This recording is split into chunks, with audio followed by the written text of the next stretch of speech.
Este é um vídeo do terceiro ano do Ensino Fundamental, do conteúdo de arte do volume 4.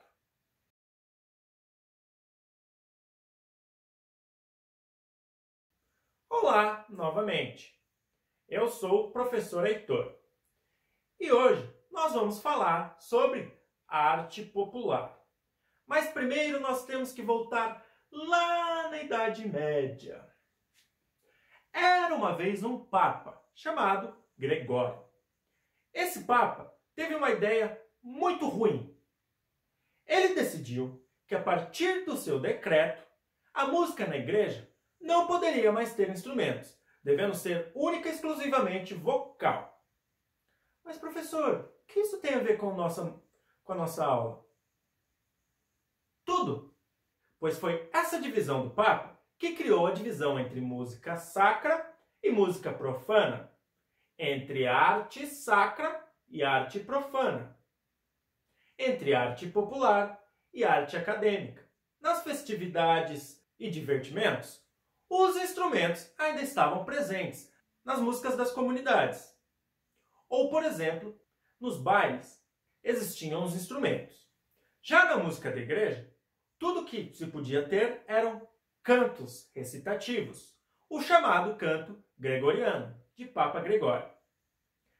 Essa divisão perdurou por muitos anos, até que no período do Renascimento, tentando resgatar as coisas da antiguidade clássica, as pessoas pararam de separar a arte entre sacra e profana e começaram a separá-la entre a arte acadêmica, a arte estudada, a arte das elites e a arte popular, a arte que o povo produzia. Nós temos poucos registros de arte popular antes do século XX, por esse motivo. Pois a arte acadêmica, aquela que era ensinada nas academias, foi aquela que tinha registros. Essa arte, essa divisão, embora hoje em dia seja bem menor, ainda está presente.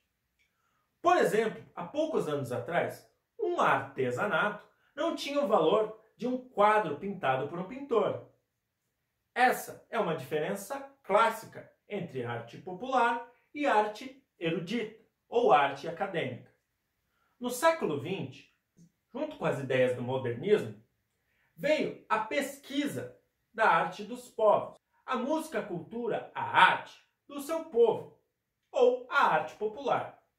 E essa arte das pessoas que praticavam no seu dia a dia, nas suas festas e nas suas comemorações, acabou ganhando muito destaque. Por exemplo, Luiz Gonzaga, com o seu forró, é um exemplo de arte popular e tradicional, que acabou ganhando os meios de massa. Por isso agora, nós vamos ver um pouquinho de algumas manifestações populares e alguns artistas consagrados com arte popular, a arte do seu povo. A arte popular é a produção artística de pessoas que geralmente não são estudiosas das artes visuais e desenvolvem suas obras com base nos costumes e na cultura do seu povo. Vamos conhecer Dona Isabel, uma artista popular que se tornou conhecida em todo o país? Isabel Mendes da Cunha viveu de 1924 a 2014. Nascida no Vale do Jequitinhonha, em Minas Gerais, em 1924, a menina Isabel sonhava em ter uma boneca. Como sua família era muito pobre e não podia lhe comprar brinquedos, passou a modelar bonecas com pedaços de barro que pegava da mãe, Dona Vitalina, que produzia utensílios de cerâmica para complementar a renda familiar.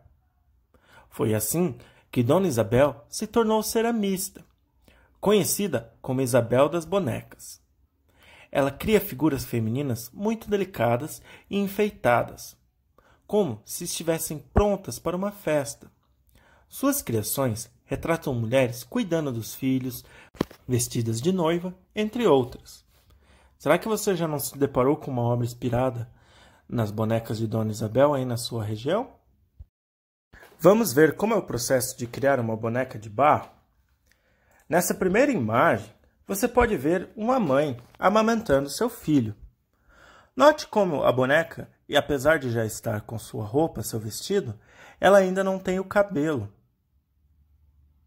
Já na segunda imagem, ela tem todo o cabelo. Está pronta. Na terceira imagem, temos uma boneca vestida de noiva. Para começar, temos que saber o que é cerâmica. Cerâmica é o ato de modelar a argila e cozinhá-la em um forno. Parece aqueles fornos a lenha de pizzarias. A argila é um substrato do barro que você encontra numa camada perto da água. Nem todo barro é argila, por isso que você tem que cavar um pouco mais profundo para achar a argila. Depois, você modela ela. A cerâmica é uma arte muito antiga e acompanha o ser humano desde a pré-história. Normalmente, ela é usada para fazer vasos, mas Dona Isabel a usou para criar suas bonecas. Um processo parecido com a cerâmica é a produção de tijolos, porém o tijolo é feito de um barro um pouquinho pior do que a cerâmica. Depois de cozida, a boneca é pintada, pois ela precisa ser dura para conseguir ter a tinta. Se você levar a tinta antes para o fogo, é capaz de queimar a tinta, pois muitas dessas tintas são feitas de materiais combustíveis. José Francisco Borges, conhecido por J. Borges, nasceu em Pernambuco e é um dos mais importantes artistas populares do Brasil. Iniciou na arte da xilogravura, ilustrando folhetos de literatura de cordel. Vamos lá. Xilogravura vem do grego. Xilo é madeira e gravura é gravar, marcar. Portanto, xilogravura é uma espécie de gravura que você faz assim. Você desenha na madeira, passa tinta nessa madeira e a usa para imprimir em um folheto. É uma maneira barata de se fazer algo impresso, como uma revista em quadrinhos. Já a literatura de cordel é uma literatura muito tradicional do Nordeste brasileiro, de origem portuguesa. Esses pequenos livros contêm poemas com rimas e expressam o cotidiano e o imaginário do povo nordestino. Vamos dar uma olhada mais de perto de como é feita uma xilogravura? Primeiro, vem um entalhe na madeira. Entalhe é desenhar com um pedacinho de metal, batendo com um martelo. Imagine como é difícil desenhar assim, pois você não tem o mesmo controle de um lápis ou de um pincel. Outra coisa difícil é que a imagem tem que estar ao contrário, para poder ser impressa certo no papel. Tudo tem que estar ao contrário, como num espelho.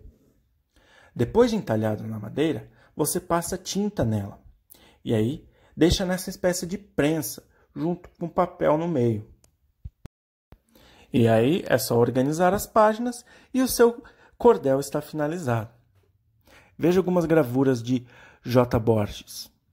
Na primeira, temos Lampião e Maria Bonita.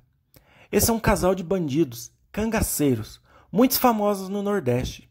A história deles é bem parecida com as histórias de cowboys fora da lei, que, embora tenham feito roubos e assaltos, sua história ficou consagrada, pois eles desafiavam as autoridades. Na época deles, as autoridades não eram os mocinhos e eles os bandidos. Era todo mundo meio bandido, para falar a verdade. Por isso, suas histórias ganharam o imaginário do povo nordestino. Em outra gravura, temos o Monstro do Sertão. Na verdade, o grande monstro do sertão é a seca, né? É um período em que não chove e que é muito difícil para quem mora no sertão, na região seca. Portanto, o monstro tem cara de sol, pois o sol lá não dá trégua para ninguém. Na terceira gravura, temos dois tocadores. A música é muito importante para o povo nordestino. Tendo a música nordestina tradicional muito destaque no nosso país. Puxe da sua memória qual ritmo nordestino você conhece. Provavelmente você já ouviu o forró, o baião. Mas saiba que muitas das cantigas de roda que nós cantamos vêm do Nordeste. Olê, mulher rendeira, olê, mulher renda. Cai, cai, balão, cai aqui na minha mão. O teatro de mamulengos é típico da cultura nordestina, em especial no estado de Pernambuco. Mamulengo é esse boneco, manipulado por um ator para representar um personagem de uma peça teatral. Miró dos Bonecos é um artista popular do teatro de bonecos. Ainda criança, no município de Carpina, em Pernambuco, aprendeu sozinho esse ofício. Além de fazer mamulengos para vender, faz apresentações com eles. Eu já dei lá atrás o exemplo do artesanato, que passou a ser tão valorizado quanto peças de artistas famosos. Porém, essa divisão hoje em dia acontece muito mais entre o que é de mercado e o que é arte pura. A arte que não foi destinada a vender. Embora tudo seja feito para vender, não é mesmo? Uma das grandes manifestações de arte popular que nós temos são as festas populares. Lembra que nós estudamos sobre elas? Eu falei sobre as festas da minha cidade. Eu coloquei uma foto de uma dança tradicional italiana na festa do vinho. Aquilo é uma arte popular. Festas como, por exemplo, o Carnaval de Olinda, estão cheias de arte.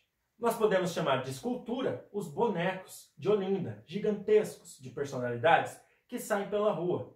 Nós temos as músicas. Também temos as vestimentas. Festas populares são manifestações muito ricas e é por isso que nós estudamos elas aqui. Como muito da arte popular acabou se tornando um produto vendável, são nas festas tradicionais que nós podemos ver a arte popular mais pura, sem tantas intenções de venda, de comércio.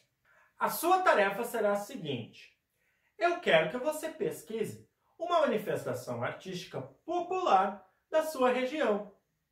Pode ser uma festa que você frequenta, podem ser o artesanato que alguém da sua família faz, qualquer manifestação artística que venha do povo. Espero que tenham gostado e vejo vocês na próxima. Tchau!